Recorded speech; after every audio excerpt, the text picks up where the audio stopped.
Bold predictions week here on Fantasy Football Today. It's going to be a lot of fun. We'll have bold predictions from 4 different analysts. And here's one from me. Julio Jones gets traded Wednesday. That will be tomorrow. He gets traded to the Titans. For a second round, two second round picks, one this year, one next year, or one next year. Okay, there you go, guys. Breaking news. I think Falcons would take that. Yeah. I mean, it would rain just a little bit on the AJ Brown top 3 wide receiver parade, but man, where do we rank Ryan Tannehill if he's got Julio Jones and AJ Brown he's throwing to? He can't be more efficient. And Anthony Ferguson. And Anthony Ferguson. Don't forget about him. Tannehill would probably be 10. It would be a lot of fun. It would. And we will have, if there's breaking news on Julio Jones, you can bet your bottom dollar we will be podcasting on it. Well, I hope everybody had a great holiday weekend. Like what's the level of breaking news podcast we're gonna do? Like Jameson Crowder cut. Is that an emergency pod? No. What about Zach Ertz traded? Yeah. What if Jameson Crowder's traded? Maybe Zach Ertz. Actually would make some sense. Yeah, yes. Zach Ertz gets a podcast. Crowder only gets a podcast if he goes to somewhere where it's like really interesting, and who cares? Let's talk about bowl predictions. We've got some news to get to first, and then we'll get into some kind of rumor mill items, like not a rumor so much, but just, kind of soft news. Joe Burrow working on his deep ball accuracy, and the Saints could be more run heavy to start the season, and Washington, yes, they're going to throw the ball downfield more, but they want Antonio Gibson running more passing routes. So we'll talk about those types of things. Before we get to Jamie's bowl predictions, today, Jamie's bowl predictions, tomorrow, Heath's, then Dave's, then Chris's. Let's talk about Julio Jones. So Seattle is discussing, I don't know if we have to talk much about it, but because we will react to the actual news. But Seattle is in talks to acquire, well, they're discussing it. They're discussing acquiring Julio Jones. That's pretty vague. But, okay, let's say he goes there. Metcalf or Julio, who would you rather have? Metcalf. Yeah, I probably would. See, the problem for me is I still really haven't separated Metcalf and Lockett, at least in PPR rankings, because I would expect Lockett to catch a lot more passes. They're very, very close to each other. So you can't have 3 top 20 wide receivers on the same team. You can. And Julio is more of a DK copy at this stage than Lockett. Like, I don't know that Lockett's targets really be impacted a huge amount. He runs totally different routes.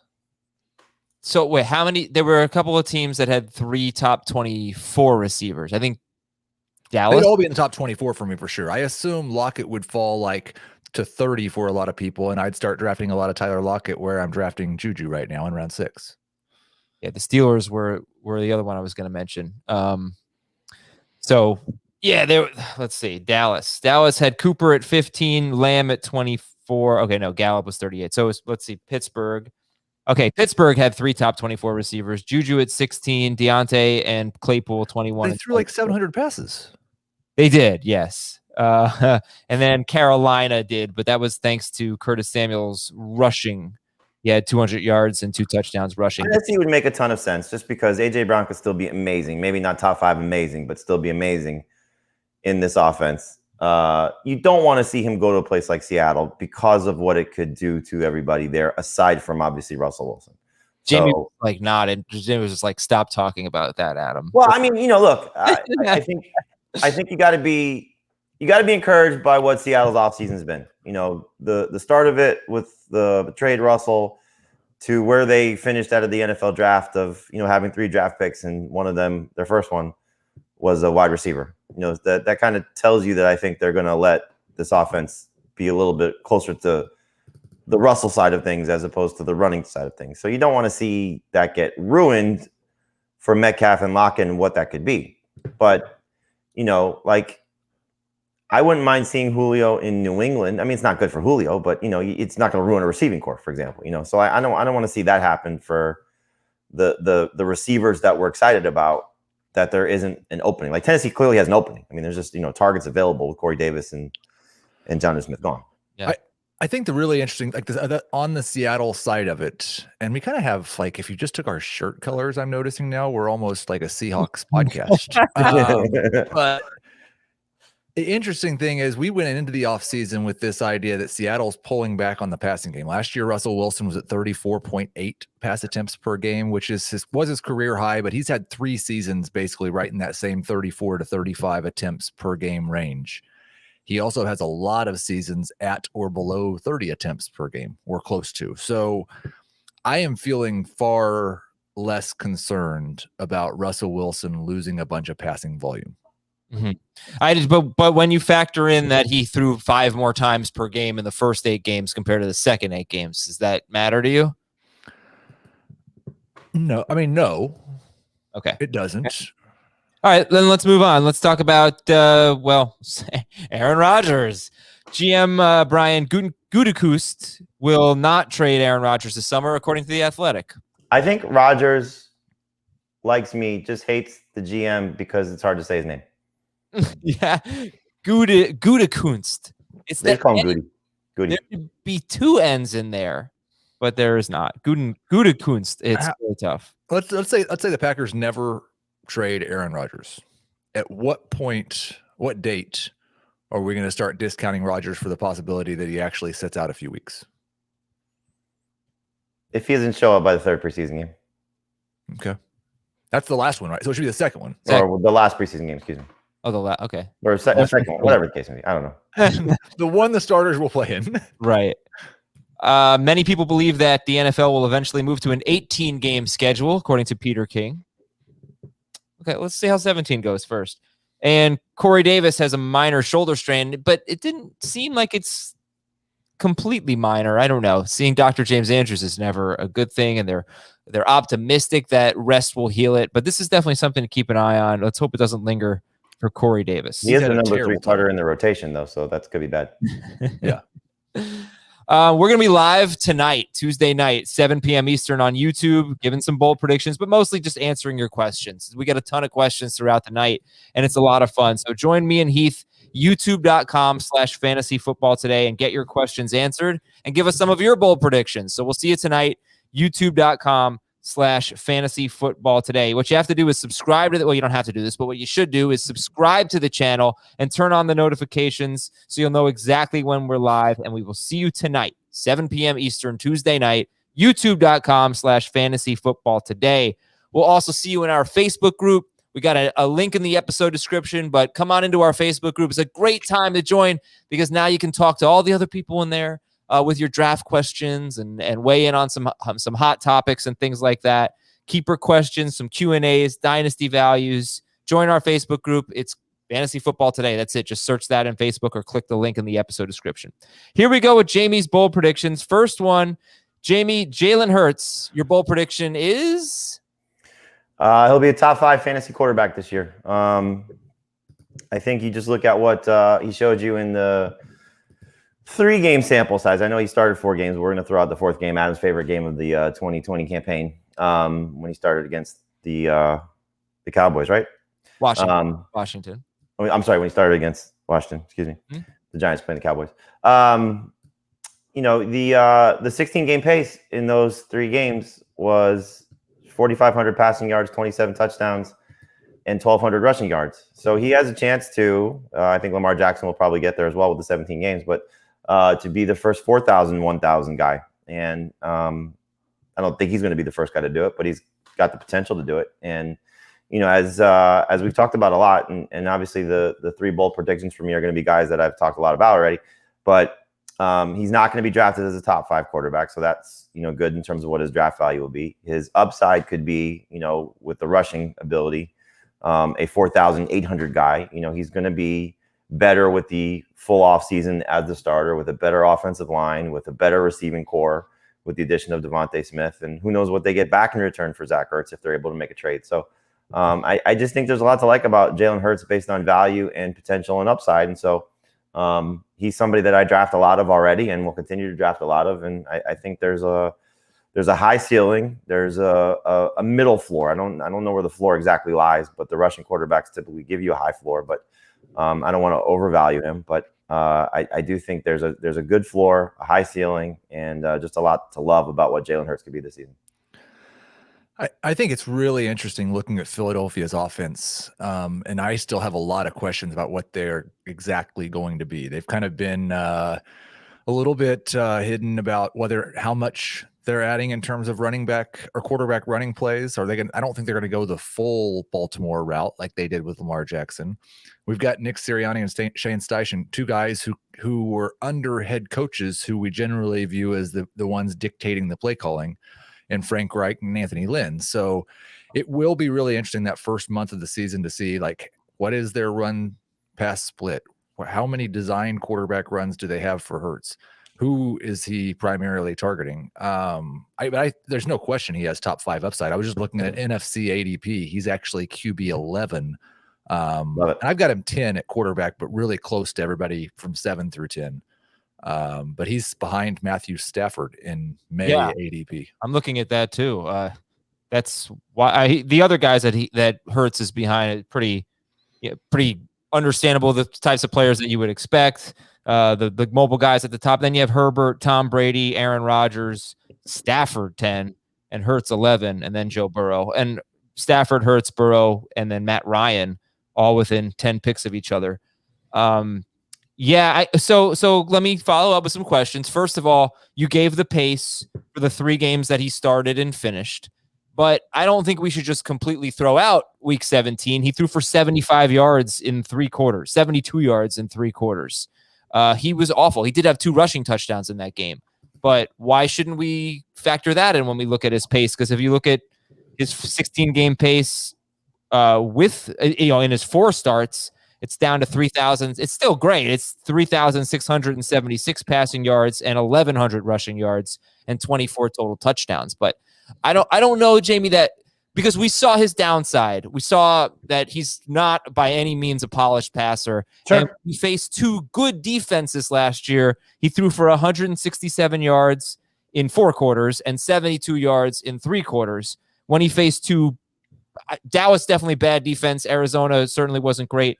2 teams that scored over 30 points against the Eagles. He had to throw a ton. That's when his big numbers came. So I don't think we should just throw out week 17. There are different ways you can parse the 4 games. Yeah, I mean, he just didn't finish the game, so I'm only gonna look at the games that he started and finished. But because we don't know, I mean, he could have thrown for, if that game goes to overtime, for example, he could have had, 200 yards passing by the end of that game, and his numbers look dramatically different. I think you got to take into account the whole picture of it. His receiving core was a joke. His offensive line was a joke.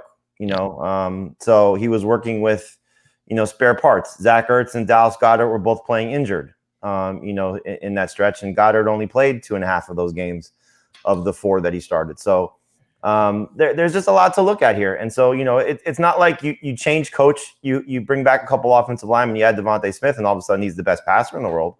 But you have to take into now he's the starter in the offseason. Now he's the starter come week 1. Now he's played a few games. Now you see what he's capable of. You look at what he did as a college quarterback and what he was able to do in 2 different systems, going from Alabama to Oklahoma, and how he performed in those 2 scenarios. And so it's just the whole total package. And again, we're talking bold predictions here. You don't have to draft him as a top 5 guy. That's the point. So I think, when you look at the quarterbacks, because I think the top 5 are kind of locked in, right? We're talking Mahomes, Allen, Lamar, Kyler, Dak, right? I don't think there's going to be a different top 5, different order, but different top 5. Deshaun Watson changes that if he plays, and he's playing, and he's playing, in a scenario that you feel comfortable with. But maybe there's 6. In the next group of guys, he belongs, and I think it's pretty clear that I think we're all in agreement of that.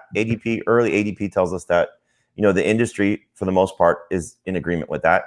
And if you want to take him as the 6th quarterback, fine. You want to take him as the 11th quarterback, fine. But the potential is what you're looking for. And that's what we always talk about at the quarterback position. So if he improves as a passer, which I think he will, continues to run, which I think he will, there's just a lot to love about Jalen Hurts. And I think like those 2 bad passing games, it's worth noting that one of them he ran for 106 yards. The other one he ran for 34 yards and 2 touchdowns in 3 quarters.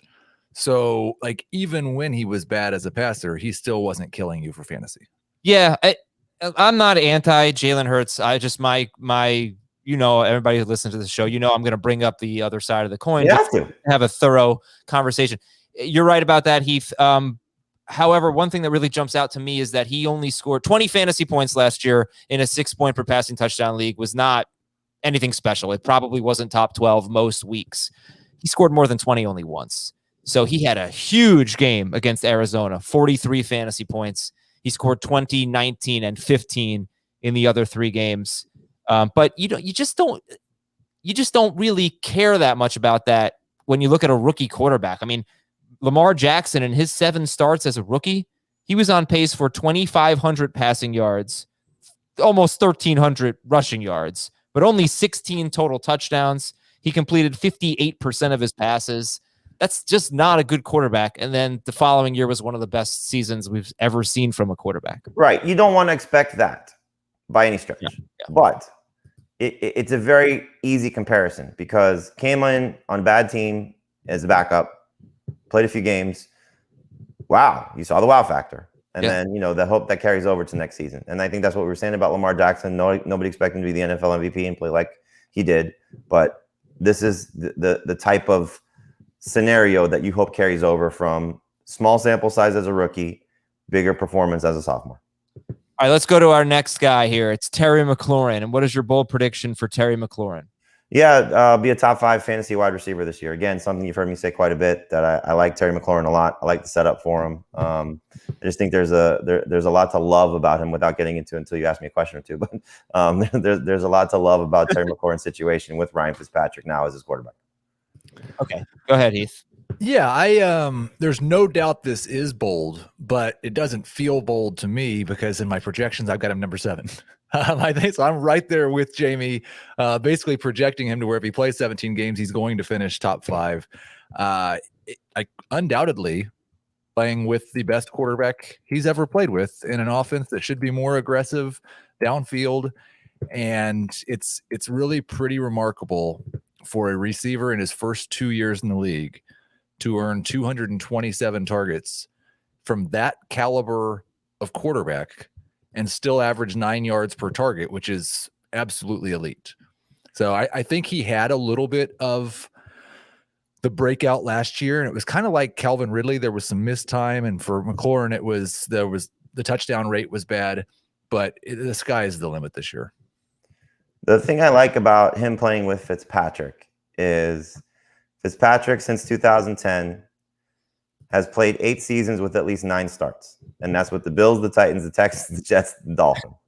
So he's the definition of a journeyman quarterback. But again, 8 seasons with at least 9 starts. Over that span, his number 1 receiver has been Stevie Johnson 3 times, Kendall Wright once, Andre Johnson once, Brandon Marshall twice, and Devontae Parker once. Those guys have gotten 128 targets on the year in those 9 starts. So when he started in the 8 seasons where he's made at least 9 starts, his number 1 receiver has gotten at least 128 targets. Does that make sense? At least 128. At least 128 targets. Mm-hmm. So again, 8 seasons, 7 times in those 8 seasons, the number 1 receiver has at least 72 catches. 6 times the number 1 receiver had at least 1,000 yards, and 3 times the number 1 receiver had at least 10 touchdowns. So that's big right there, because the other ones are good, like the targets and the yards, but they're not top 5 good. No, not top 5 good. But touchdowns, I mean, if it's only 3 times, but McLaurin has 11 touchdowns. Did you hear the names that Jamie said? Like Terry McLaurin's a better player than most of those guys too. Right. Everybody but Andre Johnson and Brandon Marshall, at least on paper right now, he's better than them when Ryan Fitzpatrick got them. Stevie Johnson was pretty damn good. Right. But I'm saying when Ryan Fitzpatrick got to them, they weren't as good as where Terry McLaurin is right now. Mm-hmm. Mm-hmm. Yeah. But I mean, the easy one to point to is Devontae Parker, who was a total disaster until Fitzpatrick got a chance to just target him, give him a chance to play at what he does best, and give him a chance to make plays. The thing that Ryan Fitzpatrick does well is he lets his receivers make plays. He lets them go up and make contested catches. He makes them, he allows them to get plays in space. He anticipates throws, sometimes to a fault. We know that's been a problem for him, which is why he's been with so many teams. But they're going to allow him to make plays, and I think it's going to really benefit a player like Terry McLaurin. And I just want to, like, no disrespect meant to Stevie Johnson in any way, shape, or form, but he never had as many yards in a season as Terry McLaurin had last year. And he was about 25% worse on a per target basis than McLaurin's been in his first 2 years of his career. So it's also a different NFL. I mean, the NFL changed since Stevie Johnson and Ryan Fitzpatrick played together. A lot of these numbers, like the high-end guys, Marshall in 2015 with Fitzpatrick is a high-end guy. Devontae Parker 2 years ago is more on the high in terms of the numbers. The 72 and 1,000 is more the Stevie Johnson, Kendall Wright numbers. But when you just start to look at it, you say, okay, where's the targets? Where's the floor? The 128 targets. That's a good season for a wide receiver over 16 games. I think we're going to see Terry McLaurin in the 150 target range. The only concern I really have, to be honest with you, is how good will Curtis Samuel be in terms of what he does as a receiver? We know, like you said, Adam, in talking about his performance in Carolina, he was a do-it-all type of guy. Can play running back, take bubble screens and jet sweeps and all those things. I hope that's still kind of what he does with Washington. But if he does more as a wide receiver, that's going to take away from McLaurin.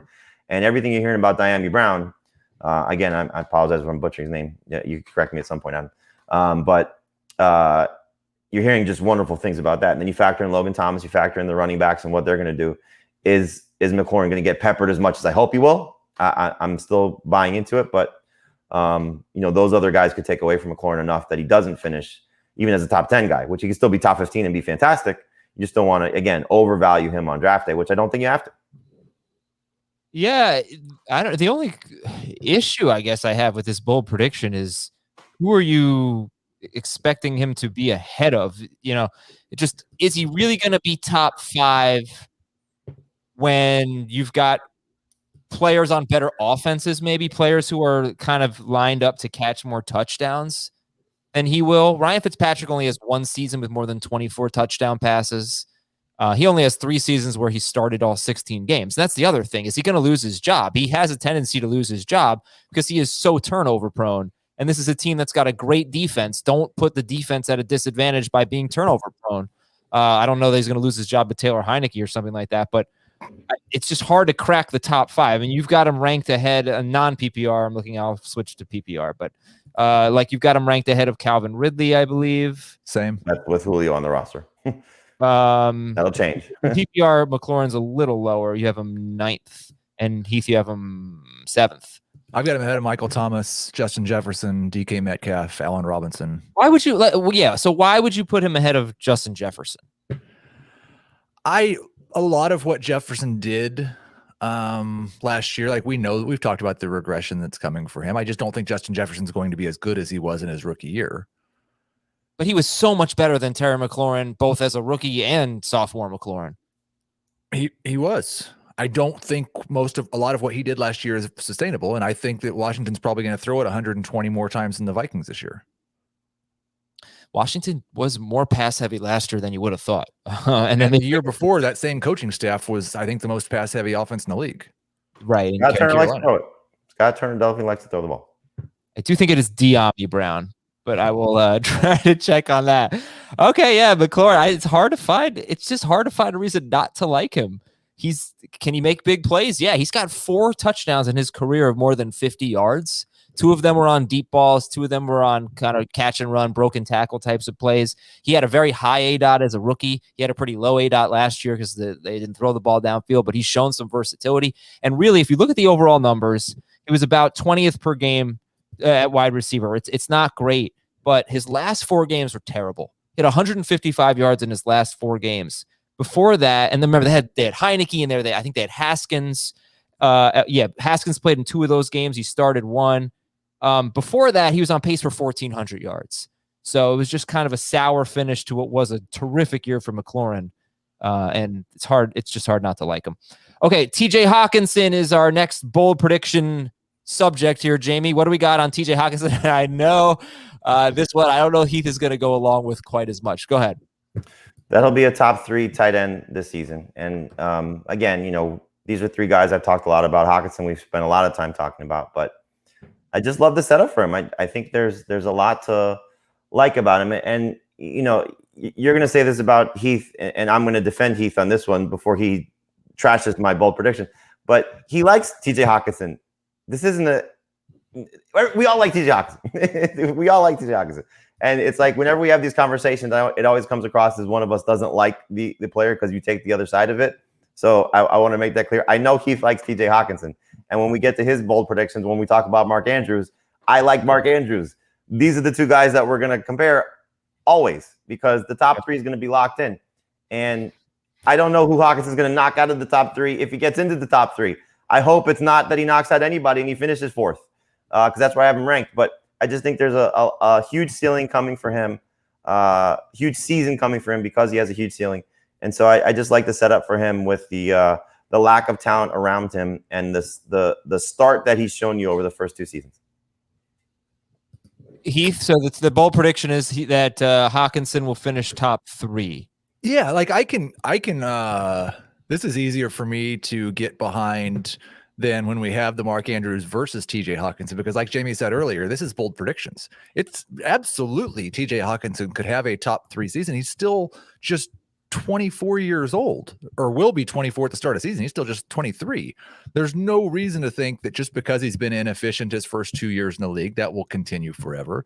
His competition for targets, I mean, besides number one wide receiver DeAndre Swift and number two wide receiver Jamal Williams, is almost non-existent. They don't have any wide receivers who really probably even profile as a number two option, much less a number one option. So the opportunity is all there. Now, yes, I think there's concerns about the fact that he's not really been very good on a per target or per game or per reception basis yet in his career. I think there's concerns that he's got a quarterback downgrade, but in full PPR, like there's a chance that he comes out and is just like right there with Kelsey and Kittle in terms of his target share. And then we won't care if he's inefficient. He's going to be awesome for fantasy anyway. Another guy who had a really bad finish to the season. He had 43, 18, 23, and 25 yards in his last four games. But for a while, I just remember doing the starter sit episodes, and you just started TJ Hockenson. You know, he was in the 60-yard range most weeks and getting enough catches. So last season, he had 11 games with at least 5 targets, and he scored at least 13 PPR points in 7 of them. So it didn't take a lot of targets for him to be successful. And like he said, I think you're going to see him lead the team in targets. You know, those are the type of tight ends that we look for. Well, I know Heath didn't say he was with the running backs, but he has the chance to lead this team in targets. And, you know, you look back, we've said this, you know, how many times over the last, several months that George Kittle with the 49ers, Darren Waller with the Raiders, Mark Andrews, in Lamar Jackson's big season, Zach Ertz in Carson Wentz's big seasons. Those guys lead their team in targets or right there, at the top. And obviously Travis Kelce, what he does. So I think Hockenson has that type of ability. You've seen, and we talked about this with Jacob Gibbs, when Jared Goff leaned on his tight ends, and it was the end of the 2019 campaign. And in terms of routes run between Gerald Everett and Tyler Higbee, when they actually ran routes, that's where he was looking more times than not. And so Goff has shown you an ability to make a tight end elite in a stretch of games. And this receiving core speaks to leaning on their tight end. This coaching staff speaks to probably leaning on their tight ends because Anthony Lynn has a history of doing that as well. So I just think there's a lot to like about what TJ Hockenson can be this year, who he can be this year, and the type of fantasy option he can be this year. So he's somebody that I'm also aggressively targeting in drafts that I'm not in without him. like it's possible that he just finishes number 3 in like a Logan Thomas way from last year as well. Like if the efficiency doesn't improve, you just get enough targets to where it doesn't really matter. Yeah, I mean, I hope it's not because George Kittle misses, half the season, because that was a big part of it also. On a per game basis, George Kittle was a top 3 tight end. So, you want to see, and this would make the position great. You want to see Andrews playing great, Hockenson playing great, the top 3 staying healthy and playing great. And then, 2 or 3 other guys, Kyle Pitts, Dallas Goedert, those type of players, and maybe a surprise or two like we got last year with Thomas and Tanyan. All of these guys being fantastic. And then we could say maybe this was the year of the tight end. So I'd love to see that be the case. Noah fan as well. I think the problem that I have with tight end is when you have a late pick in a 12-team league, if you can't get Kelsey, I don't know when to take a tight end, because it seems if I have, let's say, the 10th pick, my first or second round pick to me feels too early for Waller and Kittle. My third round pick, feels, and my third round pick definitely too early for Andrews, and I wouldn't take Andrews in round 4 there. I don't think I'm going to get Andrews in round 5. So that's 58th overall. So is that round 5, 6 turn? Is that where you're taking Hockenson? Right now I'm looking at his ADP on NFC. It's Andrews. So Andrews actually is there. He's not there in our drafts, but he's 65th. Kyle Pitts is also 65th, and Hockenson is 69th. So look, if you can get to the end of round 5 or the beginning of round 6, and you've got your choice of Andrews, Pitts, and Hockenson, and Goddard's actually going 91st. That's pretty interesting. But you really can't wait any longer than that. You cannot wait until round 7 if you have a late pick to think that you're going to get one of those top 7 tight ends. And then, you're passing up some pretty good players, especially if you don't have a quarterback. You're passing up some pretty good players around 60th overall. So I've been taking Hockenson there. I don't love it, but I know Jamie seems to really like it a lot, at least. So it's just you have to pull the trigger at that point. Listen, with Goddard current average draft position, if that's the case, I will probably move both Andrews and Hockenson down a little bit from where I have them, because if I have the choice to just wait until round 8 and take Dallas Goedert, I don't know, like, he has this type of breakout potential as well. So if I can get him 2 rounds later, I'll take good running backs and wide receivers in the round 5 and 6 range. Yeah, and you like Noah Fant also, right? So he's in that range too. Want to hear my tight end bold prediction that I am not at all committed to, but we'll throw it out there for some fun food for thought? I think I know what it is. Go ahead. Is it that Noah Fant will be better than TJ Hockenson? No, it's that George Kittle is going to be the biggest bust in fantasy. Oh, wow. Yeah, first of all, he's injury prone, and he plays in an injury prone style. I don't find it to be all that fluky. He's extremely physical, and I love him. And he's the best tight end in football, but he's Gronk-like in that respect. He's the best all-around tight end in football, I think. Fine, he might be the second best, but I think he's the best. No, I think a lot of people would agree with you because of what he does as a blocker. Right, but what he does as a blocker leaves him a little vulnerable to injury. And you've got possibly a early season switch to Trey Lance, which I don't think will be good for the overall passing game. And Brandon Ayuk was sick last year. I know that when Ayuk, Debo, and Kittle were all playing, all healthy, Kittle dominated targets. But just because it happened last year doesn't mean it will happen this year. And this is the most target competition that he's had. So I love him as a player. Haven't drafted him in any of our mocks yet, and get a bust feel from him.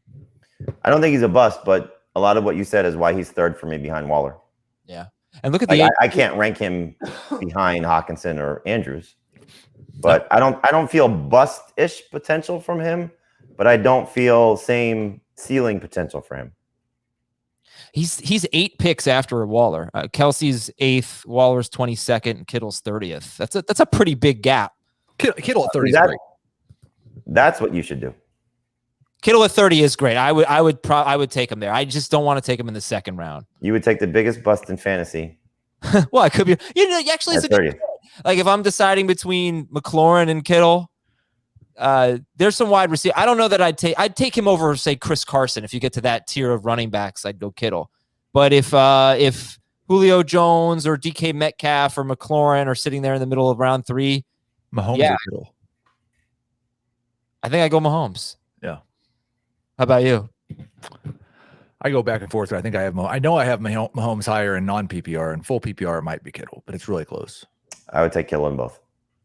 All right, we're going to take a break here. When we come back, we'll talk about some news items and whether or not they matter, or if it's just some off-season fodder. We'll be right back on Fantasy Football Today. Welcome back, everybody, to the first bold prediction show of the week.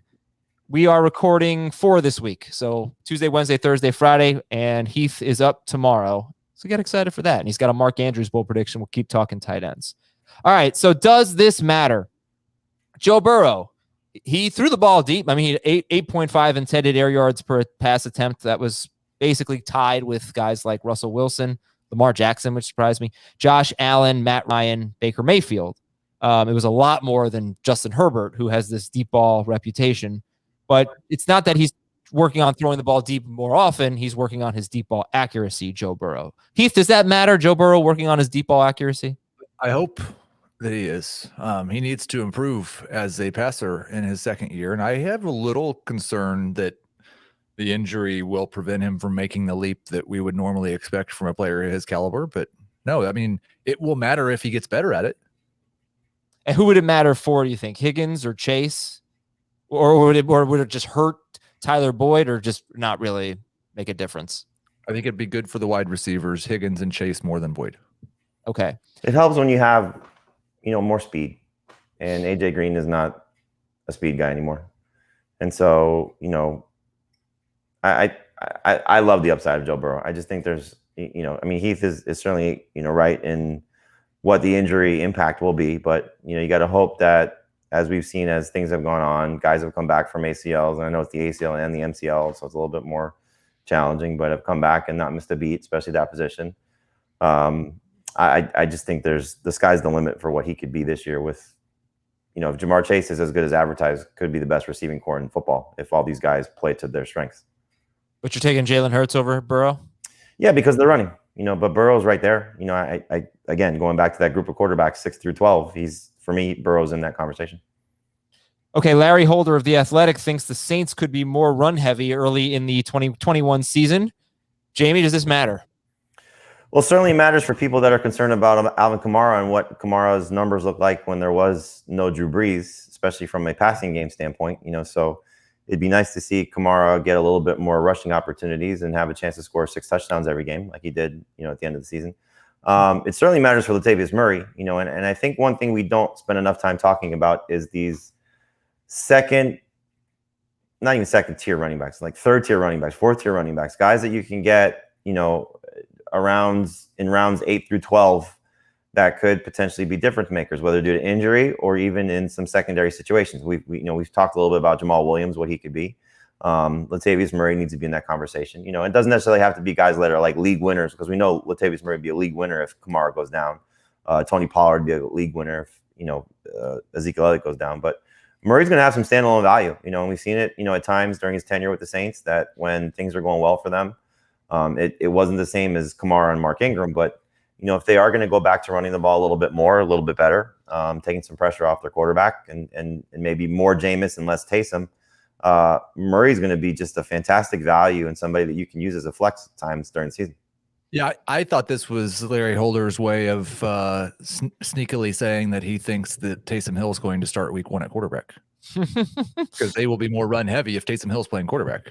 I think I said that they'll be more run heavy. I think the way, at least on Roto World, that it was written was like they're going to rely more on Kamara and Murray. So that's my fault for being deceived. I think rely on their running backs, not their running game. Okay. The Giants could limit Saquon Barkley's snaps early in the season, according to ESPN's Jordan Renan. I do not like this at all. Green eggs and ham. I was a little skittish about Saquon anyway, with adding Kenny Golladay to the offense and not being a little bit unsure about his target share and then coming back from the injury. I think I had him 5th or 6th. I have a hard time saying that I definitely want him over Mixon or Zeke or Eckler in PPR. In fact, I think I might prefer those guys. I can see it. I just think if he's healthy, he's a monster. He's just an absolute monster. He may not catch, 60 passes or whatever he did as a rookie. Was he 80 passes as a rookie? Yeah, I think so. It was. He's not going to do that with Daniel Jones moving, because Eli was a statue. But he's got 50 catch potential. He's still got, 2,000 yard potential in the 17-game season. He's still a star to me. I'm not going to shy away from drafting Barkley if he's healthy. Where do you have him? I think I have him 4th behind McCaffrey, Cook, and Kamara. I would expect Jonathan Taylor is going to move ahead of him. For you? Well, I think at ADP. I think Taylor is 6th right now. Oh. Interesting. He actually had 91 catches as a rookie, but yeah, those days are done. In fact, I've pointed this out many times. They had a bye right in the middle of that season, and after the bye, that that trend stopped. He was like Matt Forte in the first 8 games, and then he was more like a 65 catch running back after that, I think. So Matt Taylor, Forte was Christian McCaffrey. yeah, I guess so. Right now it's McCaffrey, Cook, Kamara, Derrick Henry, Barkley, Taylor. If he plays 17 games, there's no way he's under 50 catches. No way. Yeah, no, definitely not. ESPN's John Keim says the Washington football team wants Antonio Gibson to run more pass routes in 2021. He did have 36 catches in 14 games, but it really felt like more than that because he had 3 catches in his first 2 games, Gibson, and then 3 or more catches in 8 of his last 11 healthy games. So he was more involved. Like 36 catches in 14 games doesn't really jump off the page, but he was much more involved in that as the season went on. He had 1 game where he left after 4 snaps, didn't have a catch. McKissick, though, had 80 catches in 16 games. Heath, does this matter that they want to throw the ball downfield more and they want Gibson in more pass routes? Those two things don't seem to really go together, do they? Unless he's running deeper routes. The guy is, kind of a hybrid player, right? Right. Yeah. I think the downfield thing sounds really great if you want to take De'Ami Brown in the last round of a draft as a sleeper. Unless they're just going to phase JD McKissick out of the offense, which might not be a bad idea. It's hard to see how the addition of Curtis Samuel and the addition of Ryan Fitzpatrick and the wanting to throw the ball downfield more leads to Antonio Gibson being more involved in the passing game. Okay. I just think that this guy, for what he accomplished last year, changing positions with no offseason, with the different quarterbacks that they went through, the fact that he got hurt, came back, was still their primary running back. The ceiling is amazing for what he could be, because now that he learns the position, gets better in pass protection, on the field more.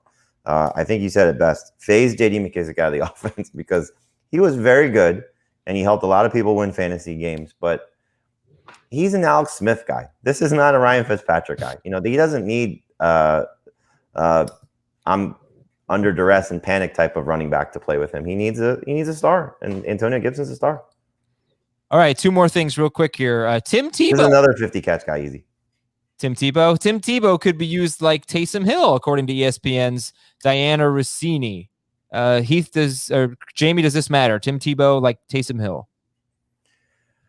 Oh boy. I mean, it matters it matters for Trevor Lawrence, if that's going to be the case. It matters for Travis Etienne. It matters for James Robinson. I still find it hard to believe and look, I'm as big a Tebow fan as you'll find for what he did for my college program. Me and Pete Prisco, we were presidents of the Tim Tebow fan club. If he does play in this role, he has fantasy value. If that's the case, deeper 2 quarterback leagues, you'll be interested in Tim Tebow if he's going to get listed as a quarterback. When I see a report that says he's going to be used like Taysom Hill, I interpret that as he's in competition for the starting quarterback job. Is that not? That's probably fair. I can't see him making the team. Yeah, no. I know. All right, so let's just move to our last one, Heath. Tennessee tight end Anthony Ferkser very involved in the passing game during OTAs, and that's according to the team website. The most involved. And yeah, there's obviously a lot of targets to be had there. So Anthony Ferkser, good sleeper. He is a good sleeper. As their roster is currently constructed, he's going to have to be very involved, unless AJ Brown's just going to get 200 targets, which I think everybody would be okay with. They did a lot. Like, he was frustrating last year to the Jonnu Smith fantasy manager because they like running those 2 and 3 tight end sets and just throwing to any of them.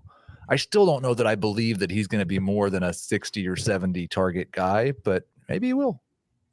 Who is the guy last year? And I'm not talking about performance, so stats don't matter, but that's the level down from Logan Thomas and Robert Tonyan. Like, is there a guy that you could think of that, this guy was useful for fantasy?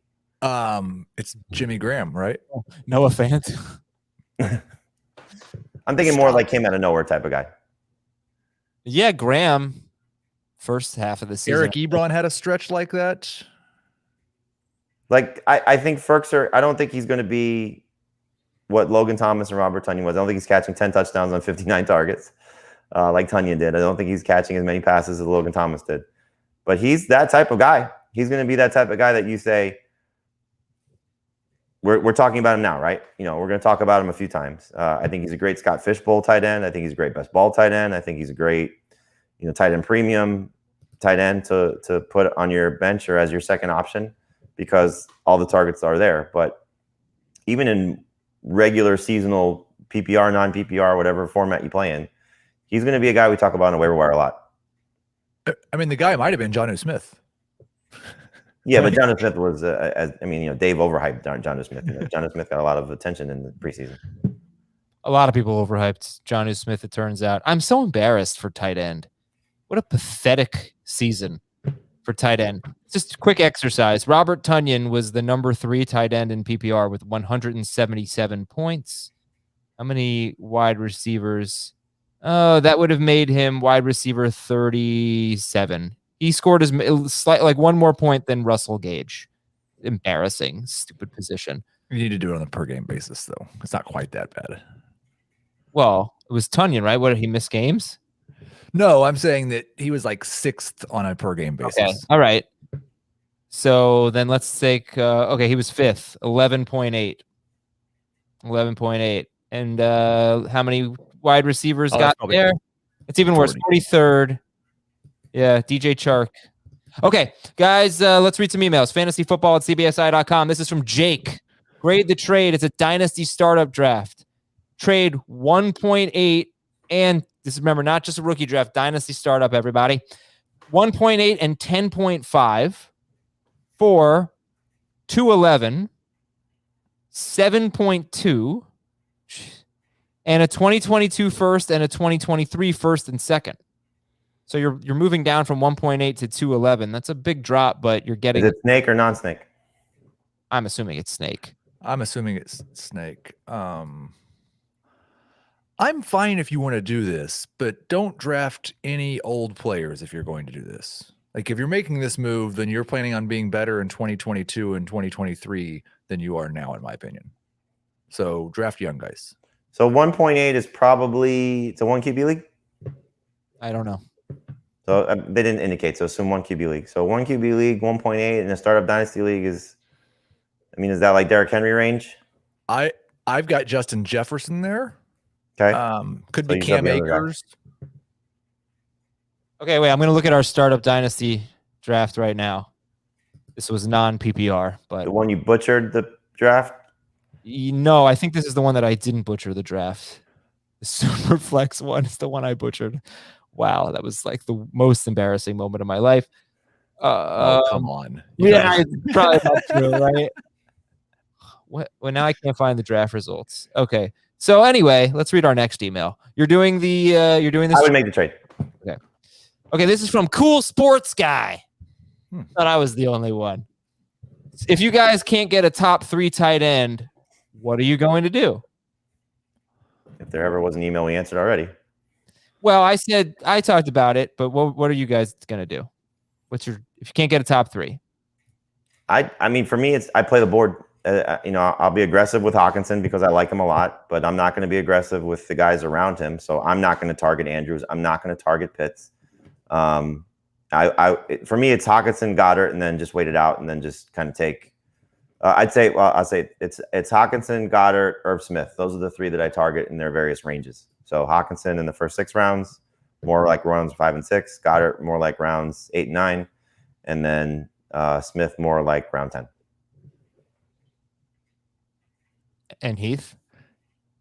Not that far. Like I'd go around earlier for Andrews. I'm fine with him in round 4. Hockenson in round 5, 6. Goddard, Fant, and Pitts. I'm all fine with in round 7. Obviously, Pitts is going to be gone in like round 3 now, so it doesn't matter. Okay. Yeah, it's going to be great to see where his ADP is if Julio's traded. Dynasty League startup mock draft from a week or 2 ago. Pick 8 was DK Metcalf, in between Derrick Henry and Tyreek Hill and Justin Jefferson. And the round 2 pick 11 was Austin Eckler. It was Joe Mixon, Eckler, Aaron Jones, and then J.K. Dobbins. And the thing is, it's so difficult. It depends on what group of people you have together. Because there's some rounds where you're going to see a whole bunch of running backs go in the first round, and then it's all wide receivers in round 2. But I think that type of drop off, like you're getting 2 firsts and a second to go down from DK to Eckler.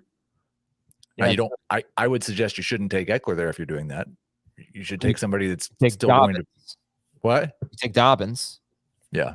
Right? Is You that also have 2.8 though. Still, what'd you say? he also has 2.8. Yeah. or no, not 2.8 because it's Snake. So Right. No, he would have 2 point whatever it is, 5. right. I hate doing that on the spot. Okay, this is from Kyle. 12-team PPR draft, 2 running backs and 3 flexes. I have the 12th and 13th picks. It's PPR.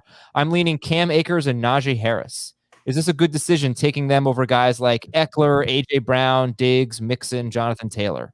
Nope. No, I'd much rather have Eckler And Taylor, right? and Taylor. Yeah, Okay. those aren't bad picks, but you're passing up some pretty good players as well, in my opinion, better players. I feel like you can make a better argument for Akers there than you can Harris, but I just wouldn't. Those would not be my picks. Agreed. So it's PPR and it's 2 running backs and 3 flex spots. Does that change anything in terms of I would really like to get at least 1 wide receiver here? No. It's interesting the way he said it. 2 running backs, 3 flexes. We don't know how many wide receivers you start. That's true. Right. It could be 2, 2, and 3. How many emails have I read? 4? I did the grade the trade. I did the tight ends. I did the Startup Dynasty. I think I've only done 3. I'm missing an email here. This is from Dave and Flint. I have an 8-team half PPR league, and 1 team is trying to get DeAndre Swift from me.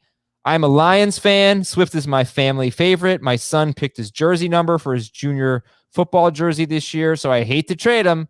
However, this man is now offering me a first and a second in the 2022 rookie draft in the 2022 rookie drafts for DeAndre Swift. At which point should I just say to heck with it and take the trade? Not First this. and a second for Swift for next year, Rookie drafts, first and second in 2022 for Swift. and nothing this year. No, nothing. That's not enough for me. It's so hard to say because like he should be awesome, and if he's awesome, then it's not enough. But if he busts, then you're gonna. Why didn't I take the trade? Let me just. I forgot. I mentioned this, but it probably was lost in the shuffle. It's an 8-team league, so that second round pick in the rookie draft is a little bit better.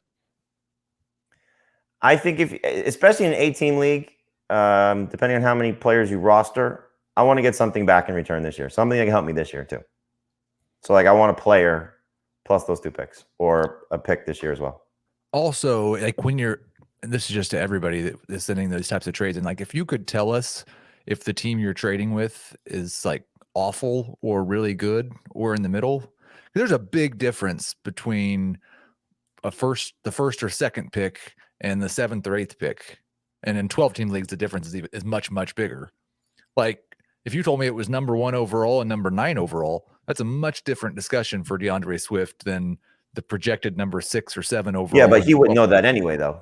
Well, you can know if they like. I think you can generally put them in groups. Top like 3. This guy's roster sucks. Right. This But he's guy's not going to have roster any idea if it's 1. So right. No, But I think if he really wants DeAndre Swift that badly, either if you've had your rookie draft already, look who he took in the first round, and make that part of it with just a pick next year, or somebody on his roster that could help you this season.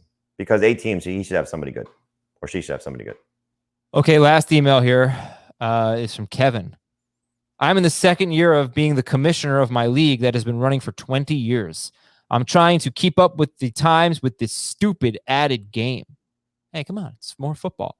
We currently play 14 weeks, 3 division winners, and 1 wild card make the playoffs. My question is, what would you guys do, and what are the settings going to allow us to do? Should we just extend our season a little longer? My thought was to give the 3 division winners a bye in week 15 and have the 4th and 5th seed play week 15 to see who joins the 3 division winners. and the playoffs will continue in weeks 16 and 17 to find a winner? Or would you guys play an additional regular 15th week and play playoffs week 16 and 17? Or would you just leave it alone and not do anything? What do you think? The second option for sure. Yep. I kind of like that idea, though, of the play-in game. I liked it in the NBA. I think that's cool. You give the 3 division winners a bye, and then you have seeds 4 and 5 play in.